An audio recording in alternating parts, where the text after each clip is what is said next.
खरं सांगू, मला हे काही करायचं नव्हतं, पण एका ठिकाणी मी एक गोष्ट वाचली होती की एक सच्चा भक्त देवाला हमेशा सांगायचा की मी तुझा सच्चा भक्त आहे, माझ्यावर संकट आलं तू माझ्यासोबत राहायचं. देवाने सांगितलं राहील. असं कसं राहील? अरे तू देव आणि मी भक्त, मला कसं कळणार तू माझ्यासोबत आहे? अरे म्हटलं तुझ्यावर संकट आलं की खूप पाऊस येईल, चिखल झालेला असेल, तू मागं वळून पाहायचं, 4 पावलं उमटताना दिसतील, 2 तुझे 2 माझे. यस. भक्त म्हटला यस. आलं ना त्याच्यावर संकट, पाऊस पडायला लागला, चिखल झाला, त्यांनी मागवळून पाहिलं, 4 पाय उमटत होते. त्याला वाटलं क्या बात आहे, भगवान हमारे साथ है. जास्त संकट आलं आणि त्यांनी मागवळून पाहिलं, हा आहे की नाही, थोडं डाऊट आलं त्याला. आणि नंतर लक्षात आलं की 2च पावलं उमटतात, 2 नाहीच आहे.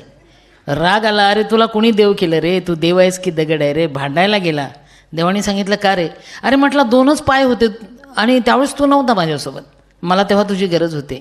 वेडा आहेस का? ज्यावेळेस 2च पाय उमटत होते ना, त्यावेळेस तू इतका थकला होता की तुला मी माझ्या खांद्यावर घेतलं होतं रे, त्यामुळे उमटणारे पाय माझे होते, तुझ्या नव्हतं. सिंधुताई सपकाळ काय करू शकते रे बाबा? काय करू शकत नाही. करता करविता कोई